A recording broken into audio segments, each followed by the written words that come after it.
Oil pulling அது எப்படி பண்ணுறது?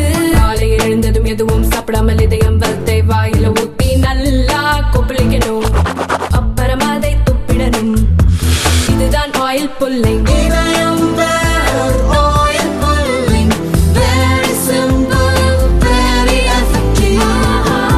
இப்பதான் ஹிந்தி நாட் கம்பல்சரி, 3வது லாங்குவேஜ் ஆப்ஷனல். அதனால அதே அன்பில் மகேஷ் பொய்யாமொழியிட்ட கேட்கிறேன், ஐயா நீங்களே ஏன் அஷ்யூம் பண்றீங்க? உங்களுக்கு உன் பையனுக்கு நல்லதுன்னு நினைச்சு பிரெஞ்சுக்கு அனுப்புறீங்க, நீங்க அஷ்யூம் பண்றீங்க, நீங்க கவர்மெண்ட் ஸ்கூலுக்கு அனுப்பல. அதே மாதிரி எல்லா பேரண்ட்ஸ் நீங்க அசம்ஷன் பண்றீங்க. ஏதாவது தரவுகள் இருக்கா, டேட்டா இருக்கா? தமிழ்நாட்டுல மக்கள் 3 மொழி கொள்கைக்கு தயாராயிட்டாங்க. அப்படி இருந்தா பிரைவேட் ஸ்கூல் எப்படி? இந்த மாநிலத்துல எப்படி 30 லட்சம் பேர் 3 மொழி கொள்கை படிக்க முடியும் சொல்லுங்க? சிபிஎஸ்இ ஸ்கூல்ல எப்படி ஒரு வருஷமும் இன்கிரீசிங் நம்பர் ஆஃப் அட்டெண்டன்ஸ் எப்படி பாசிபிள்? மக்களுக்கு 3 மொழி கொள்கை வேண்டானா சிபிஎஸ்இ ஸ்கூலுக்கு ஏன் அப்ரூவல் கொடுக்குற?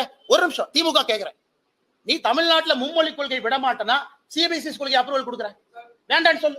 சிபிஎஸ்இ ஸ்கூல் அப்ரூவல் கேன்சல் பண்ணு, மெட்ரிகுலேஷன் ஸ்கூல் அப்ரூவல் கேன்சல் பண்ணு. அது மும்மொழி கொள்கை தானே பாஸ்? என்ன பாஸ், உங்களுக்கு ஒரு நாய் ஊருக்கு ஒரு நாயா? சிபிஎஸ்இ ஸ்கூலுக்கு அப்ரூவல் கொடுக்குற? அது எந்த அளவுக்கு ஃப்ராடு தனம் பண்ணிருக்காங்கன்னா, முதல்ல 2021 முன்பு 3 ஆண்டுகளுக்கு ஒரு முறைதான் ரெனியூவல். அன்பில் மகேஷ் பொய்யாமொழி அண்ணன் வந்த பிறகு ஆண்டாண்டுக்கு ரெனியூவல்.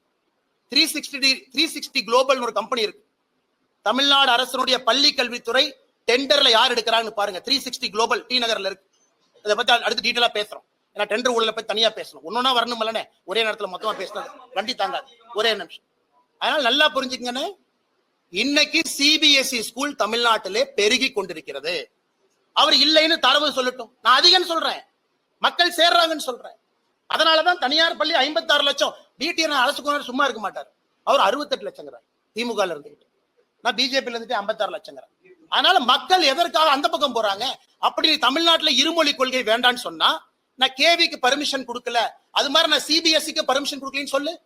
அடுத்த ஆண்டுல இருந்து தமிழ்நாட்டுக்குள்ள சிபிஎஸ்இ பள்ளிகளுக்கு அனுமதி இல்லைன்னு சொல்லு. ஏன் சொல்ல மாட்டீங்க? சரி, நீ நடத்தக்கூடிய இங்கிலீஷ் மெட்ரிகுலேஷன் அதுல ஏன் தமிழை கட்டாயமா வைக்கல? மாநில அரசு கீழே தானே இருக்கு. அப்ப அவங்களுக்கு ஒரு கொள்கை, உனக்கு ஒரு கொள்கையா? அரசு பள்ளி மாணவன் பேச மாட்டான், அவன் அப்படியே தூக்கி உள்ள போட்டுடலாம், அவன் பாட்டு கொடுத்ததை படிப்பான், வாய் திறந்து கேட்க மாட்டான். அப்படிங்கறக்காக 2 மொழி கொள்கைன்னு எத்தனை நாளைக்கு ஓட்ட முடியுங்க?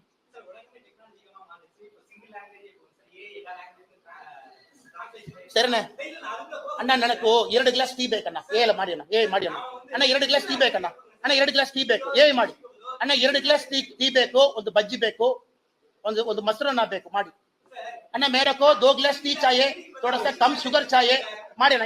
ஏல போடுங்க.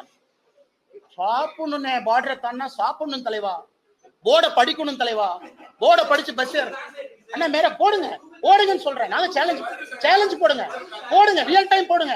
உட்கார்ந்து 1 மணி நேரம் கழிச்சு வீட்டுல போய் போடுவீங்களா? எத்தனை மொழி கடிச்சா மரியாதை? நான் தாய்மொழி தமிழ்ல விட்டு கொடுக்க மாட்டேன், உயிர் அது. நான் இன்னொரு மொழியை கத்துக்கிட்டா ஏன் எடுக்கிறீங்க?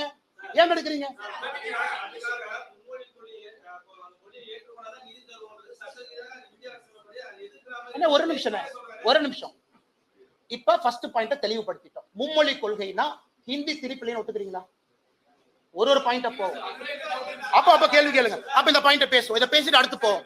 மும்மொழி கொள்கைனா ஹிந்தி திருப்பிலையும் ஒத்துக்கிற வரை பிரஸ் மீட் நடத்திக்கிட்டே இருப்போம். சொல்லுங்க.